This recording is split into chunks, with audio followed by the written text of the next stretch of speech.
Hi folks, welcome to another episode of My Life with Robert Burns. Jim Thompson and Douglas McKenzie here again. We're talking to one of our cronies from around the Burns world. Hi Jim, how you doing? Doing great, Douglas. Doing smashing. Well, we said to you a couple of weeks ago, folks, when we had a podcast with Jim Thompson, that we'd been down at Prestwick Burns Club and that they had given us great hospitality, and we did a live version of My Life with Robert Burns with both Jim and myself answering questions. That went very well, and I hope you enjoyed Jim's podcast a couple of weeks ago. But it's my turn now, and we've got our guest from 2 weeks ago, Bobby. We've got Bobby here to ensure that we keep order, because Bobby's been with us all the way from the very start of this podcast process. So please welcome Bobby Jess as our second interviewer tonight. Hi Bobby, how you doing? Hi Douglas, I'm great, thank you. Good. Well, how do we do this? When we did the live version at Prestwick, we were delighted to have Tom McCrory and Jimmy Gibson to ask some questions. So we'll maybe pick up on some of their questions that they used that night. And we were very well looked after by President Isabel McCrory and the rest of the committee. So I don't think I need to say anything more other than I'm shaking a wee bit because I've never been this side of the interview process. So I'm going to pass over to Bobby to take it from here. Well, Douglas, this should be fairly easy for you because you've made up the question list, so you can what's coming. But as always, we'll start with, can you tell us a wee bit about yourself, Douglas? I certainly will, Bobby. Well, I was born in Whitehaven in Cumbria. That comes as a wee bit of surprise to a lot of folk, because I would have preferred to have been born in Scotland. I regard it as an accident of birth, and my Cumbrian family have always been my favourites. Whitehaven is just on the edge of the Lake District, and I was born there in the latter part of 1949. But we didn't hang about there too long. We eventually moved to Bury in Lancashire, just outside Manchester. And I started my schooling at the infant school in Bury, and my teacher was a Mrs. Hand. So how did we get to Scotland? Well, my dad's Scottish, my dad's from Greenock. So there was always a chance that we were going to be coming back to Scotland. And we moved back in 1957 when I was just 7 years old.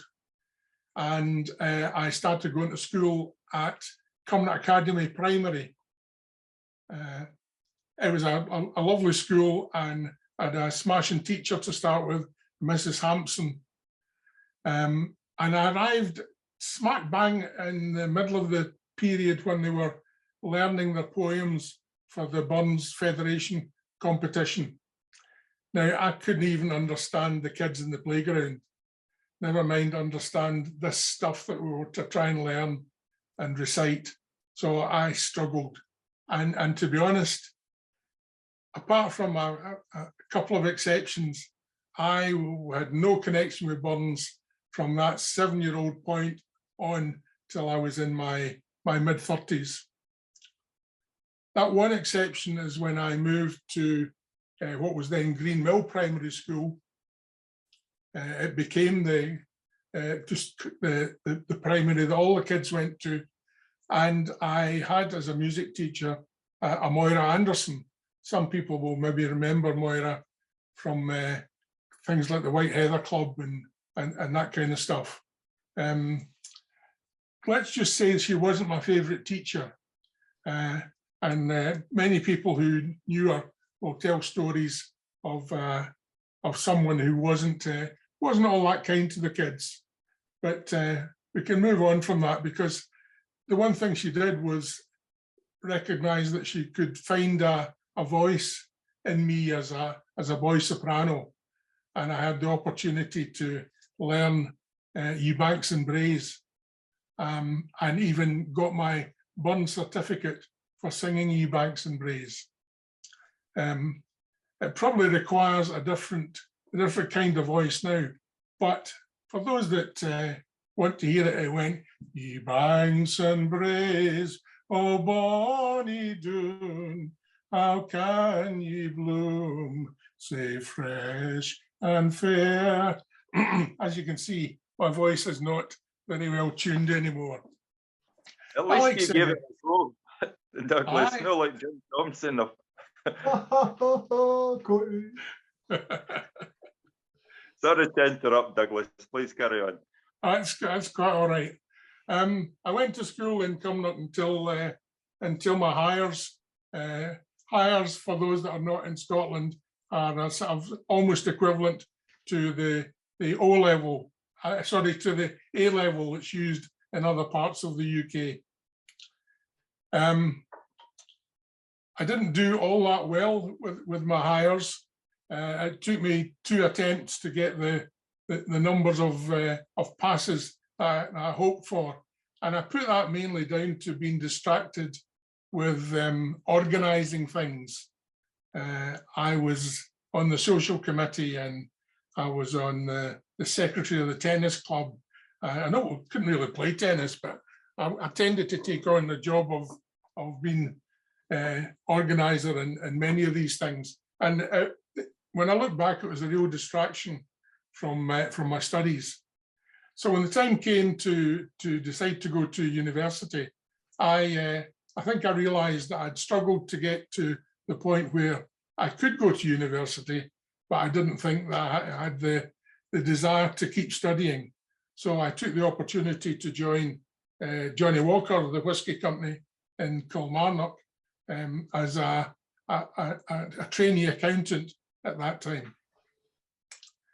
At the Prestwick session with the guys, Tom McCrory, in his interviewing, reminded me that he and I had started at Johnny Walker's almost at the same time. I think Tom was 6 months to a year in front of me. And we had the opportunity to do aptitude tests to learn or to show whether we were suited to get involved in the new computer era. Johnny Walkers were getting a computer and they needed people to work it. I didn't get that opportunity because I came in second or third or something. Anyway, Tom was the guy that got the opportunity to go and train as a computer programmer. And I was told just to get on with my accounting studies. However, they realized they needed more than one person. And I got the opportunity to become a systems analyst. Wasn't sure what it meant in these days. Not sure I even know what it means now, but it was the job I had. And Tom and I worked together for several years before we kind of went our separate ways in terms of employment anyway. So it was nice to have Tom talking about that part of my life. And I had some great times with Tom. We both braved the rules of, I don't know what, of dress, let's call it, at Johnny Walker's, because at that time it was a big no-no to wear a beard. And Tom and I had an agreement that we would both arrive back after a holiday at the office sporting beards so that we'd strengthen numbers. And we got away with it. It took us a long time to get away with it, but my beard, and I think Tom's as well, has been there ever since. What else? As part of learning to be a computer person at Johnny Walker's, Tom and I had the opportunity to go on a course in Bearsden. It was at Strathclyde Business School in Bearsden. And it was 2 weeks course, and the middle weekend, we were able to go and do whatever we wanted. And we discovered there was a folk club in Mulgai, the Black Bull Folk Club. and we arranged that we would go to this folk club. It had people like Billy Connolly and Ian McIntosh and various others as previous performers, Jerry Rafferty, all that kind of era.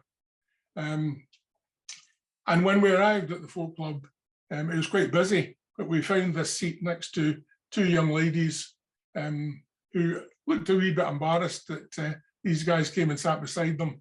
But I've been sitting beside my wife, Sheila, ever since. And I was very pleased that our relationship developed fairly quickly after that night at Mulgai Folk Club. That's lovely. So, Very romantic. well, Sheila and I have been married for more years than I'd like to think. I think it was 47 at last count. So I'm getting prompted from the side here. Is it not 49? No, it's not 49. We got married in 1974, so you can do the maths. All right. And it was the 1st of April 1974, so it's an easy date to remember. Good. It'll come to no surprise to anybody that knows you that you've obviously been involved with organising the Yale at very young age. We've certainly appreciated over the past 2 or 3 years, and also having the beard as well. You've not changed much. What other hobbies did you have when you were young, Douglas? Well, one other area I was involved with was the Scouts. My dad was always a Scout and a Scout leader, so it was probably a natural process that I joined the Cubs and then the Scouts. And at a fairly early age, the guy who was the Scout leader in Cumnock left to go and live elsewhere, and we were left without leaders until we discovered that we were, as 17-year-olds, myself and a couple of other guys, were allowed to take on the responsibility of being Scout leaders. And we kept the Scout troop going for many years, and many happy years. One of the questions that was asked at Prestwick was to Jim, and Jim was asked if he had known me at school. It took me a wee while to admit that I was a couple of years older than Jim, but Jim reminded me that it was through the Scouts, or one of the activities in the Scout hut, that Jim had the opportunity to meet me. You remember that, Jim? Yes, I still remember the Friday night discos in the Scout hut, finishing up with Albatross, and I'll remember it to my dying day. What a night. On the plus side, Douglas, you didn't look older than Jim. Oh dear, oh dear, oh dear. You mentioned your wife, Sheila. Douglas, what about the rest of the family? Well, we've got three kids, no longer kids, they're well grown up. Karen, who's just come back from the States, having spent a fair number of years over there, is a wildlife biologist, and she's worked in a hospital, a wildlife hospital in the States called Fellow Mortals, which by coincidence was called Fellow Mortals because of the poem To a Moose. And it was great that the person who started Fellow Mortals had a similar experience to Burns in coming across the mouse in the field. They had come across a nest of rabbits and decided that was an appropriate name for the hospital once they established it. Neil, my oldest son, Neil has just presented us with our first grandchild called Ronnie. Neil and Rachel are living in Greenock, which is a bit of a coincidence because that's where my dad was born and brought up. So a bit of nostalgia when we go to Greenock now. And Ewan, the youngest son, Ewan's a digital artist. He does all these things where you make the computer create art, and it's a fascinating process. Well, congratulations on becoming grandparents, Douglas. I know you were very excited about it. Yeah, it's been something which we both have long waited for. So we're absolutely delighted. And what did your job at Johnny Walker's entail, Douglas? Well, as I said, I started off as what was called a systems analyst, but essentially my whole career at Johnny Walker's was kind of project work, mainly IT or computer related. It was how to make computer systems do the jobs that would make life easier for everybody. And it comes back to organization. I mean, basically, I organized things called projects to make things happen. And it was about organizing the people, the money, organizing that we get the right technology. And most of my career was similar. Couple of big projects. One was in the year 2000, I had responsibility for getting Diageo, as the company was called, through the Millennium Bug. Now a lot of people think that was just a waste of time, and it was a bit of scaremongering. I can assure anybody that's listening that if we hadn't done these projects, a lot of things would have failed. And it's just through the hard work of all the people that were involved that things didn't fail. And then latterly, the thing that allowed me to take my retirement was what was called business change. My job at that time was business change director. The idea was to help people manage through the process of everything that was changing in their work, in their lives, in the way in which they did their job, and so on and so forth. And my final project was to get one of the departments in Glasgow through that process, and at the same time help to train some young managers in the ways of working and how to help people through that change. And that gave me a real link to Burns, because at that time, as I'll tell you more about when I start talking about Burns, but at that time, we were starting to introduce bits of Burns into the work, which was quite unusual. And I've got a favourite 2 lines, because people were really concerned about change and things that were going on. And it's, look abroad through nature's range, nature's mighty law is change. Now, it's from another poem that doesn't really relate to business, but it actually helped us to explain to people that even in Robert Burns' day, people were talking about the need for change, and they were impacted by change. So it was a useful couplet of lines that helped explain things on several occasions. And then I had the opportunity to retire early, and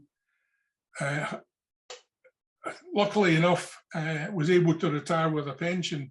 So I took the decision to volunteer from there on in and do a number of voluntary jobs.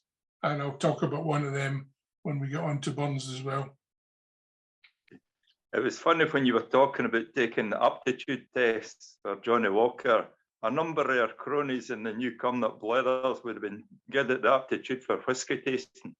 I was going to say, fortunately, I very early on realised that being too keen on whisky wasn't the right thing to do when you work for a whisky company. You had to be very careful.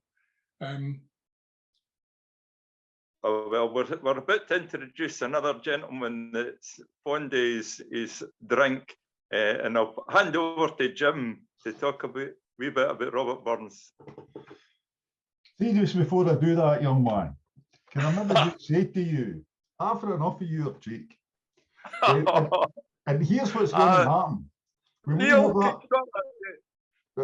we have the Burns Bleathers reunion doing it your bit, I'm going to lift you up and put you in that mantelpiece, and I'm not going to let you back off.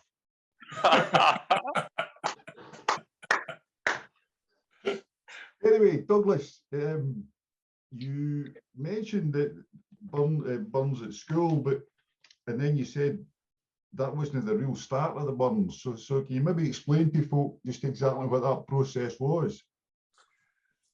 Yeah, as I said, as a 7-year-old, went to a primary school in Cumnock, and I just couldn't understand any of burns, and it was a real turn off. And I never get turned back on, other than singing the one song for Moira Anderson.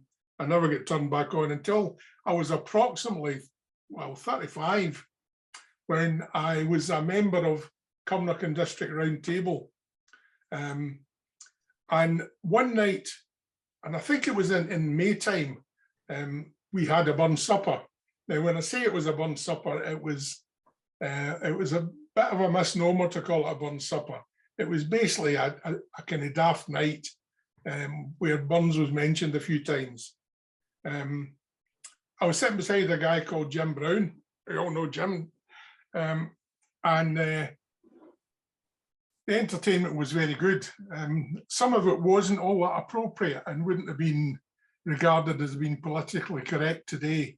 The guy that did the immortal memory in the form of a toast to Scotland came dressed as Idi Amin. So you know the era we were talking about.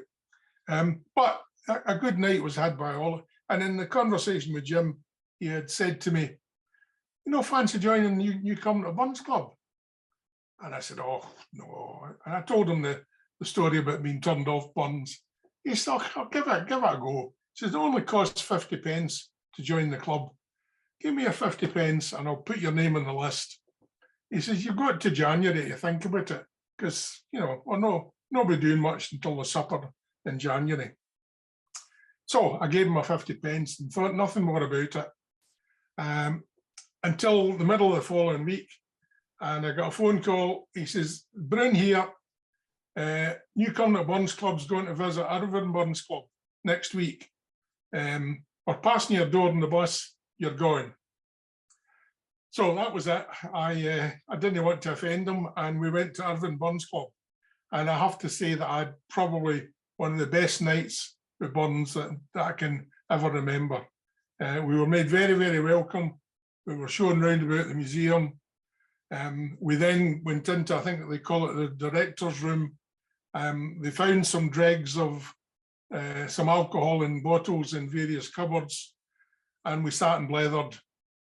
And these guys, many of whom I'd never met before, I knew one or two folk in the New Cumnock Club, but these guys made us very, very welcome, and they spent the night talking about burns as if he was there. And I was totally sold on it, totally enthralled. And that was my start in burns.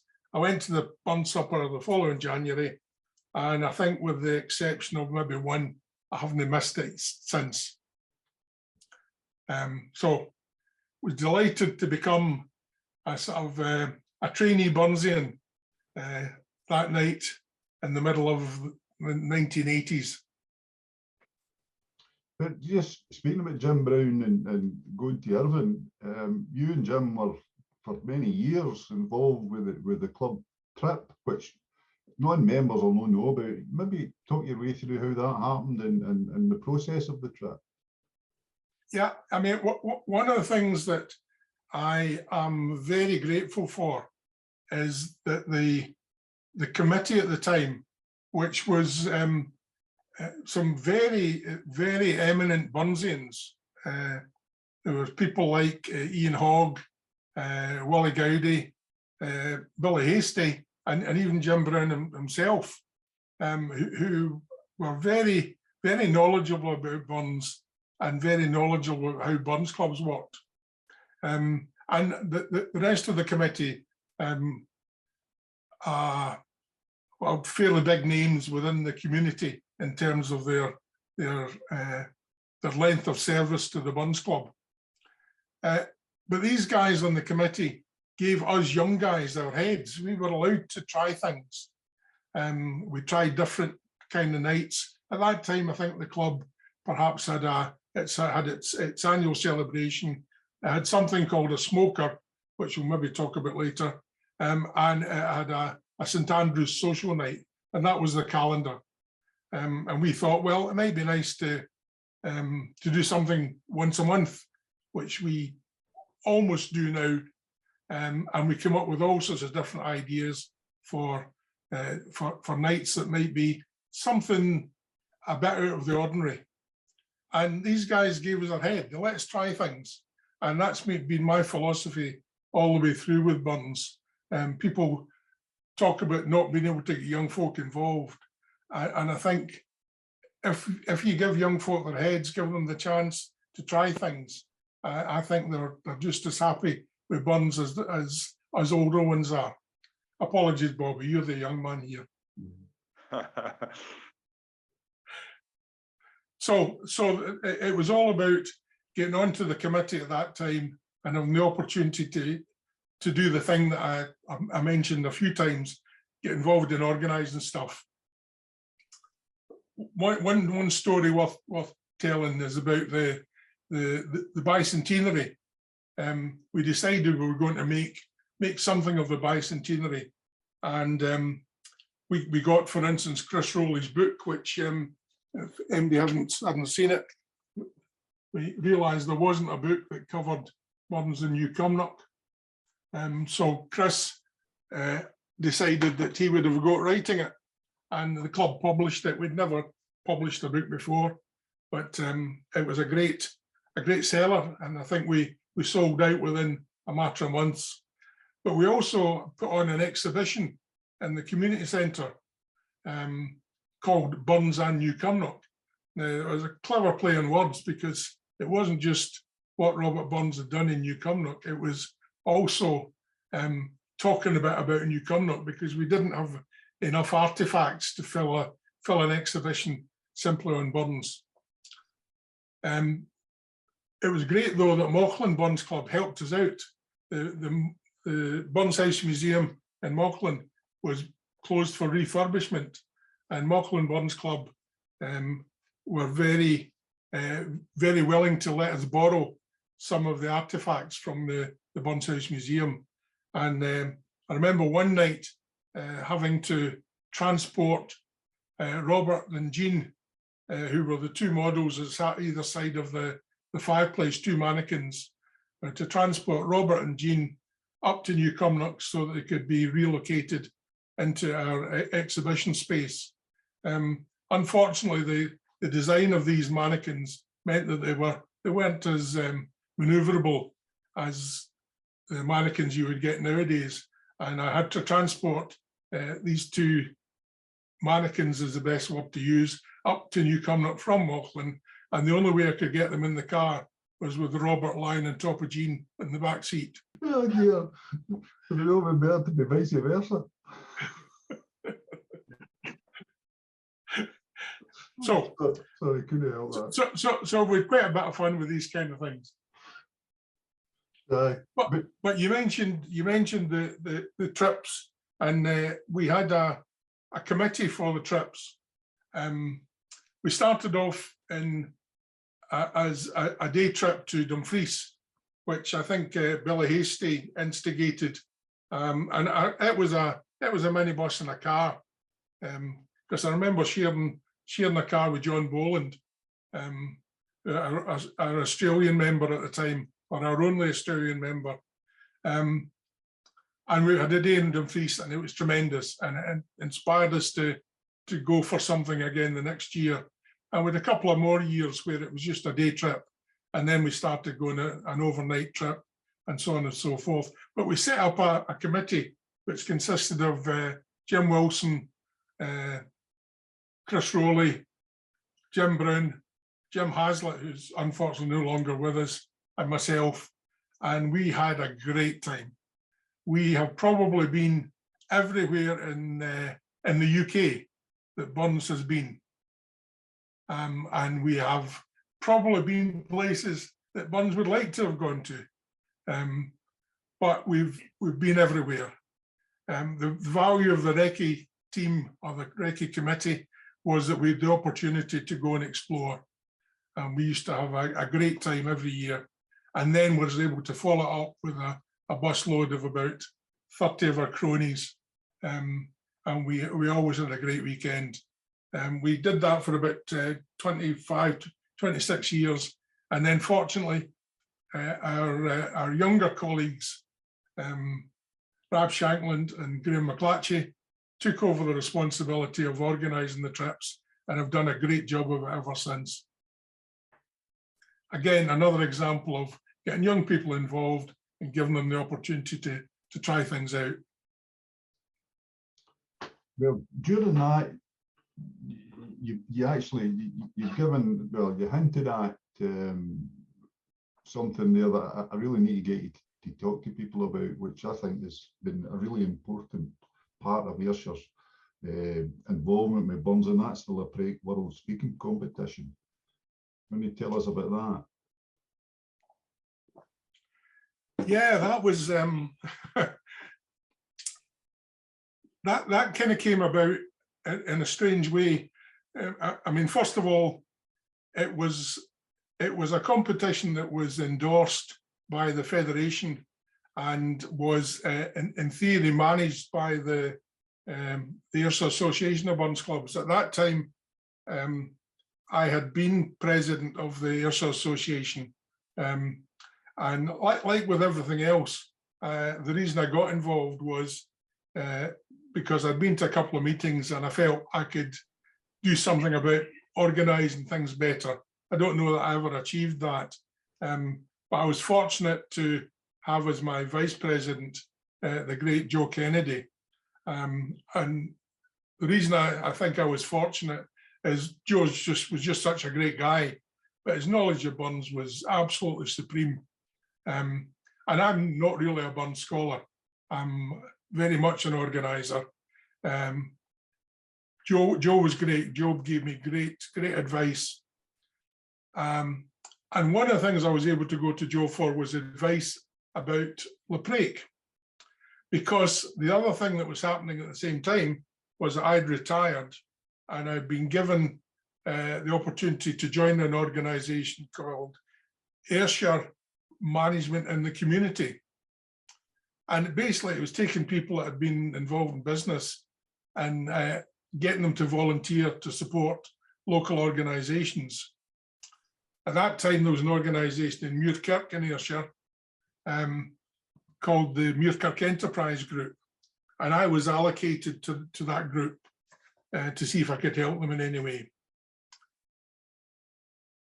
The timing of that coincided with them getting a Burns bust sculpted by a local sculptor called Curtie Mandier, who people maybe know as an artist, but he's done a number of sculptures. I think he actually did the statue to Burns in Newcomnock as well. So he's quite a well-known artist. And Curtie was in the process of sculpting a bust, and the committee didn't really know what to do. None of them had any Burns connections, and they weren't sure what to do with this bust, and said to me, "You're the guy that's been asked to volunteer with us. What ideas have you got?" And I basically said, "Well, let's create an event. Let's just have a day where we unveil the statue and we have a couple of Burns recitations and so on and so forth." Unfortunately, by that time, I'd got to know people like Jim Thompson and Angus Middleton and Jimmy Gibson and folk like that pretty well, and was able to call on a few of these folks to help us out. And we put together a lovely wee day. The bust was installed in the local museum, and away we went, and it's been there ever since. While we were there, somebody said, "What else could we do?" And to cut a long story short, in a kind of whispered conversation with Angus and Jim, we come up with this idea of celebrating John Lecraig in some way, using the Burns connection and celebrating Lecraig. And that eventually became the John Lecraig World Speaking Competition. And it was for people to recite the first epistle to John Lecraig in a competitive environment. And we made it into a festival weekend because we'd learned by going to various conferences that festivals were the thing. If you can create a festival, you can bring people to your local community and you can help the economy and you can do all that kind of stuff. Anyway, John LaPrake speaking competition took off, and the other gentleman sitting there, Bobby Jess, was one of the winners of that and became a world champion at that speaking competition. I think that's, we made it into a festival by including a young people's competition and a kind of folk night called Sangs and Clatter. Yeah, our Sangs and Clatter night. And we got, because of we managed to get a connection with John Morton, who's fairly well known in the folk world. We got some really big names to come to Muirkirk for our festival. So it's very, very enjoyable. And the festival's still going, or it will be once all the COVID stuff's out the way.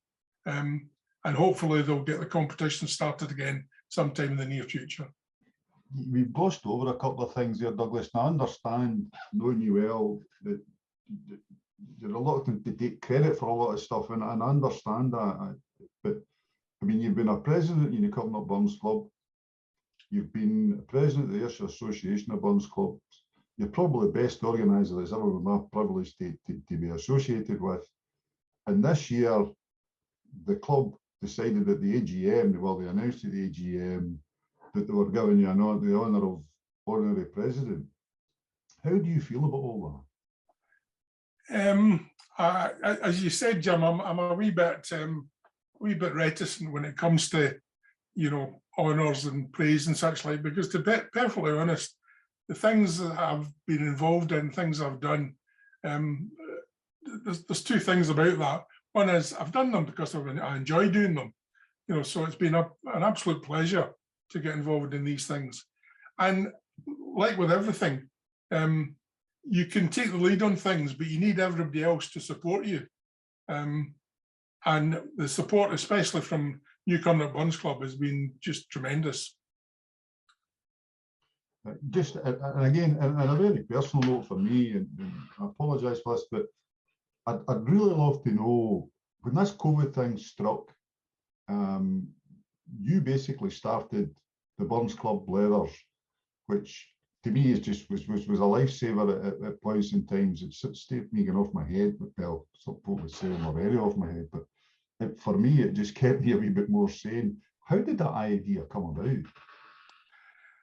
Well, it was simply, I think the date was March the 16th, 2020. And there was some conversation in the club committee about, well, where do we go from here? We basically need to postpone or cancel all of our events until we see what's happening. And it coincided with my daughter Karen doing a fellowship at one of the universities in the States, and most of their communication was via Zoom. And I'd never heard of Zoom. And Karen told me how Zoom worked. I contacted somebody on the committee, probably Graham McClatchy, our secretary, and said, what do you reckon? Could we give this a go for the Burns Club? And the rest really history. We started off doing 3 sessions a week, one on a Monday afternoon, one on a Wednesday night, and one on a Friday night. The Friday night was the real fun night, because it involved what became a bit of a tradition. The tradition was that after everybody had done their party piece or whatever, we would toast them.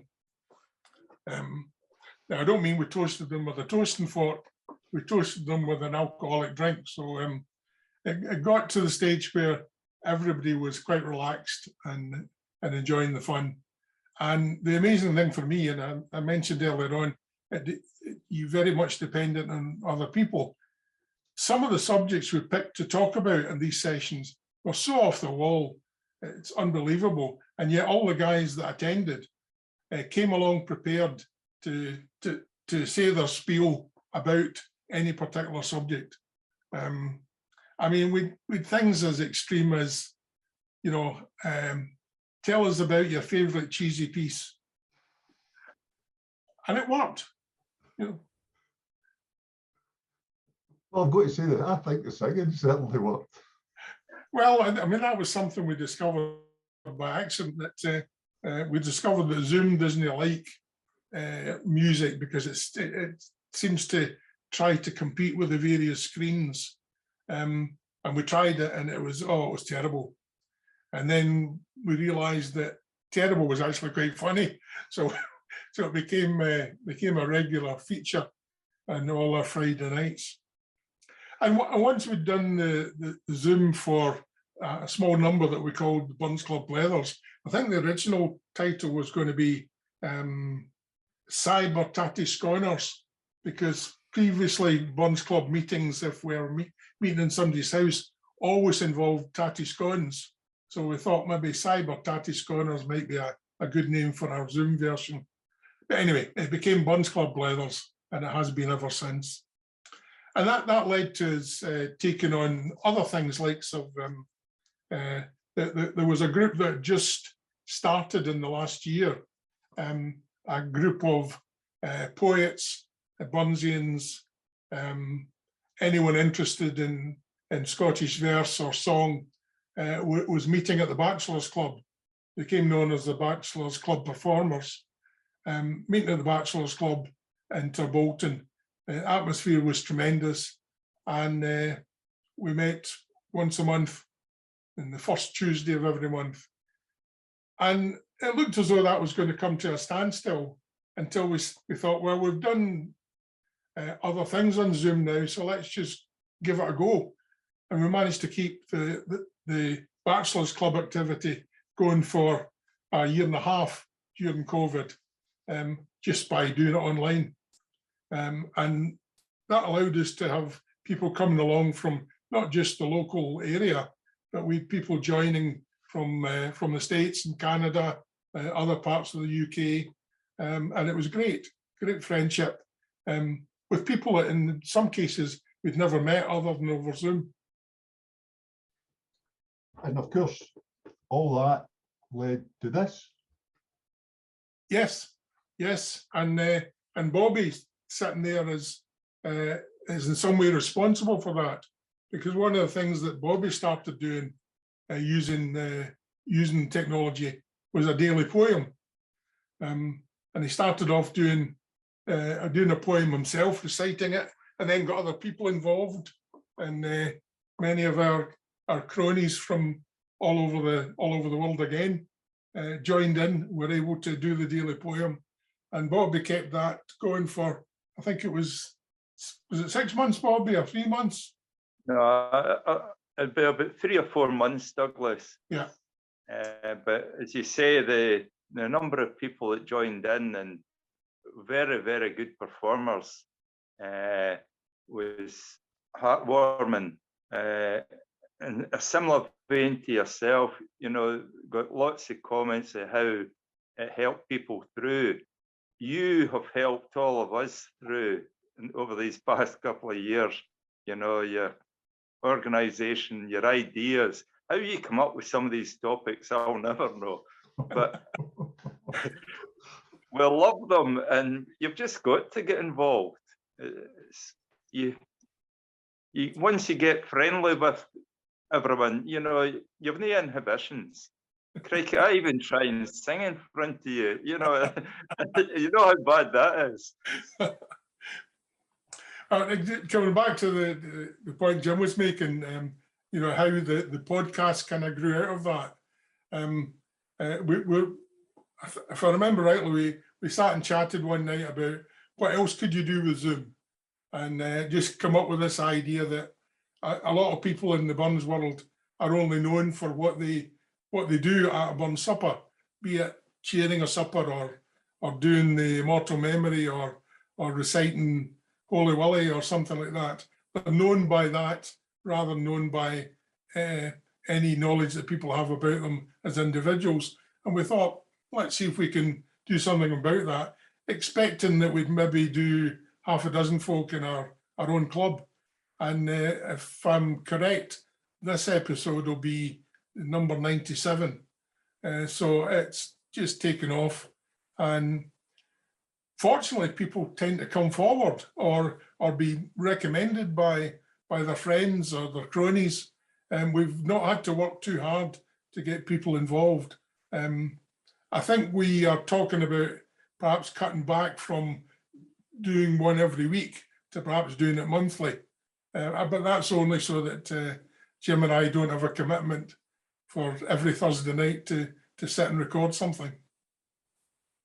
I do know from people that have commented that they will appreciate both you and Jim being interviewed yourself. You know, sitting as interviewers, we're not really getting your story. So pleased that you've taken this time out to tell us about yourself, Douglas.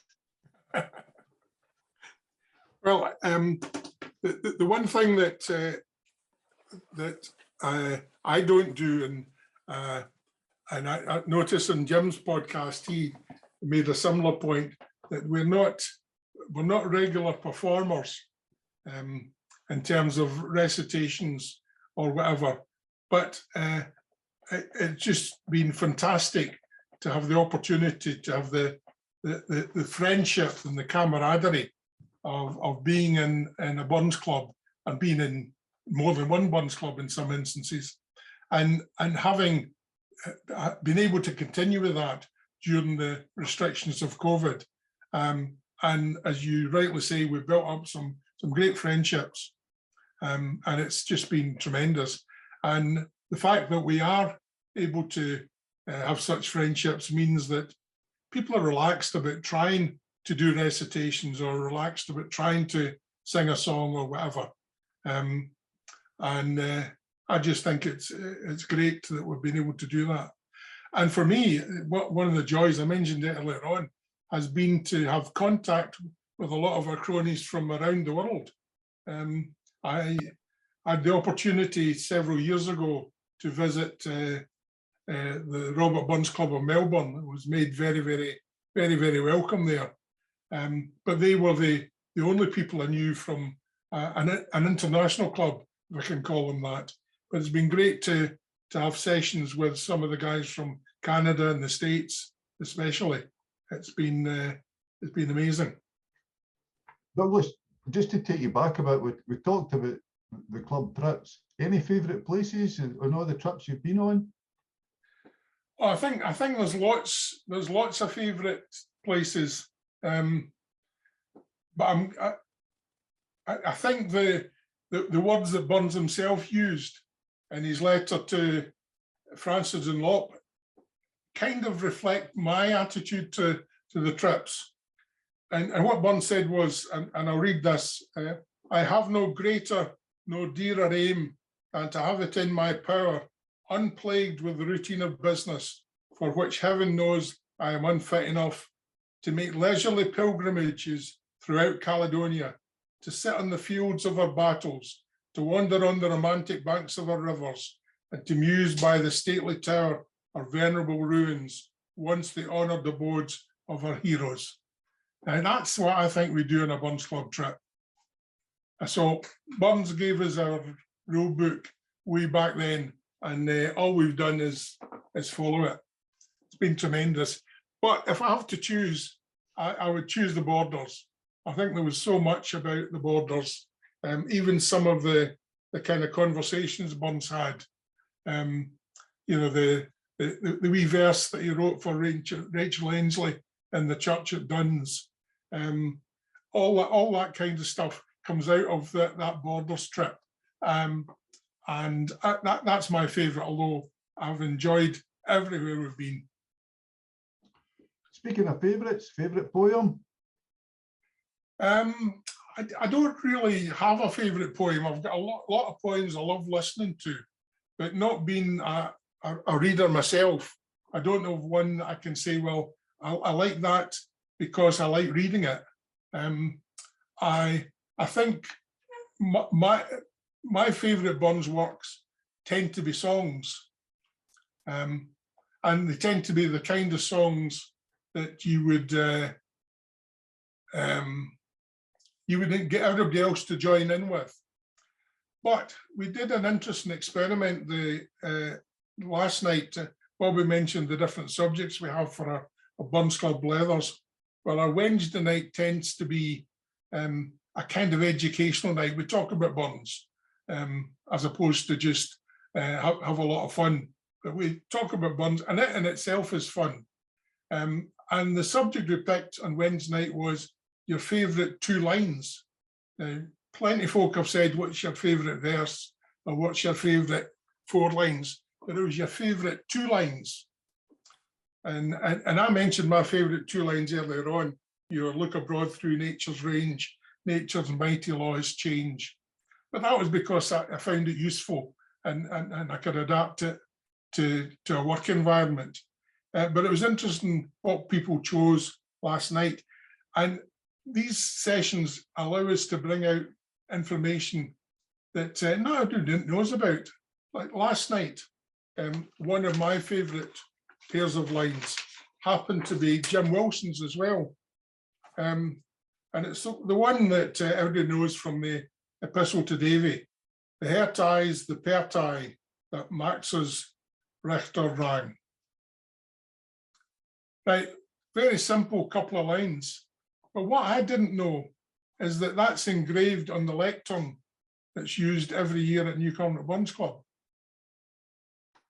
So, you know, just wee snippets of information taken from a lovely couple of lines that we all know, and we've all probably used them and quoted them better than I quoted it there. It's also in the plinth, the Robert Burns statue in Dumfries, Douglas, which you'll see when you come down. Very good. We're getting near the end of our time. As always, we take there's a couple of things. There's one thing in particular I want to ask you, and I don't mean to insult you with this, but you've started a tradition when you were the treasurer of Newcomer Burns Club for many years, and a great treasurer. The club are in your debt in terms of that, right? But you started a tradition there that I absolutely love, and is completely unique. And I'd like to know how it started, and that's the tradition of standing up to try and tell terrible jokes. Well, to be honest, it probably is because I'm not very good at telling good jokes.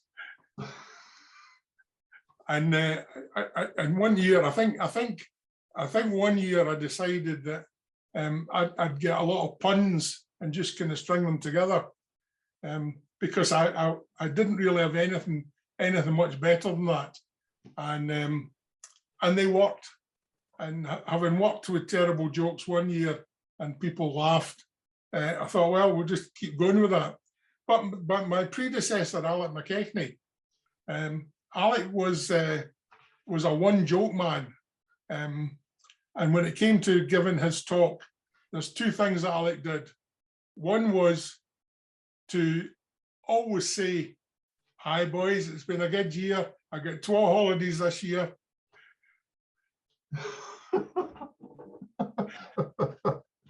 Oh dear. How to make an omelette, first boil of 2 eggs. And the other thing that he always did was to tell 1 pretty bad joke. He usually managed to string it out for the best part of 5 minutes. But it's 1 really bad joke. So I think possibly Alex started the tradition rather than me. Well, thanks very much. Because, but to be honest, I love the particularly when you're sitting in the audience and staring at the top table and the treasurer's up there. And to be fair, the one that's followed you is trying to continue. I don't think he's quite as good. I mean, by that I mean his jokes are worse. However, as I say, we're getting to end, and we kind of let you off. I mean, as far as I'm concerned, you're a singer. I mean, I couldn't hold a note if somebody put it in my hand. But what kind of songs and Burns are you? You mentioned briefly you like the Johnny In ones. Is that your thing? Well, that's a big part of it, and I've got a particular memory which I'll share with you that, and then give you a wee song. I worked for Diageo for 37 years, as I mentioned, and at one point, a lot of our activity was based in Dundas House in Glasgow. And we decided that we wanted to make sure that the staff there were happy at their work, and we had plenty of social activities and such like. And somebody came up with the bun supper. And prior to that, we'd had a St Andrew's night, and we discovered that being an international office with people from all over the world, being an international office, people were happy to come to the office for something in the evening, because they were very often staying in hotels and such like. And we started off with a St Andrew's night, and we simply got folk to recite from the haggis a verse each, but normally in their own language, or at least an attempt in their accent to recite it in Scots. And that worked really, really well, even to the extent that it became a tradition, and folk came along with a hat which represented their country.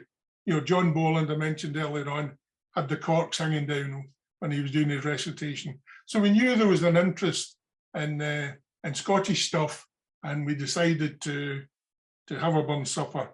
And it's also worth mentioning that was where I really discovered that with young people, if you gave them the opportunity to try something, it would work.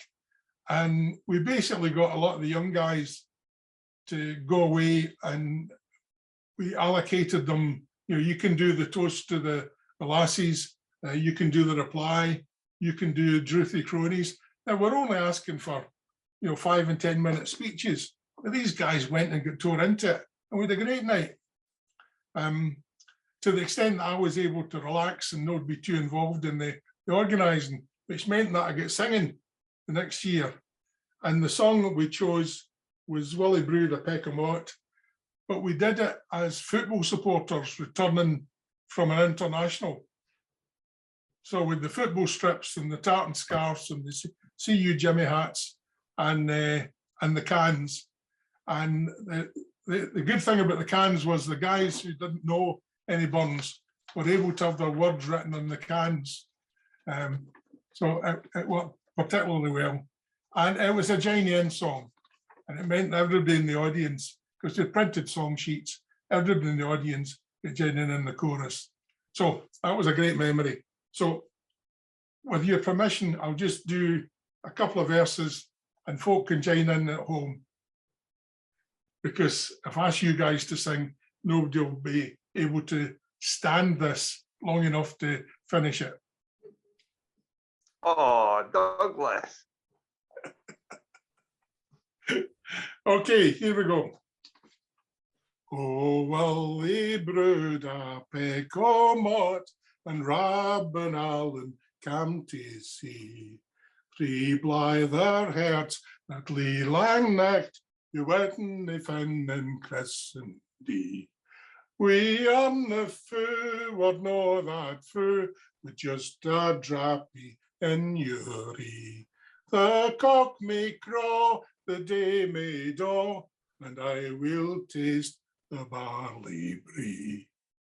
Now, I remember in my early days of going to the You Come to Buns Club, the two guys that sang this as a duet rather than as a trio as it should be were John Merry and Willie Strachan.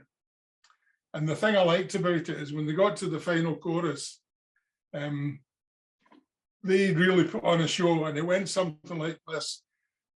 We on the foo would know that foo, but just a droppy and Uri. The cock may crow, the day may draw, but I will taste the barley brie.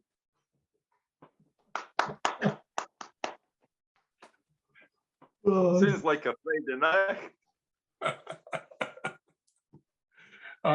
It's a fun song. You can do a lot with it, especially if you start off in the right key. Oh, no. I don't even know what a key is. I can put one there in the lock. honour, Jim. However, we've reached that time, Douglas, and I'd just like to thank you very much, because it's been an absolute pleasure to be able to host you on my life with Robert Burns. Thank you. Thanks, Jim. Thanks, Bobby. I thoroughly enjoyed that. My pleasure. Well done, Douglas. Okay. See you guys soon.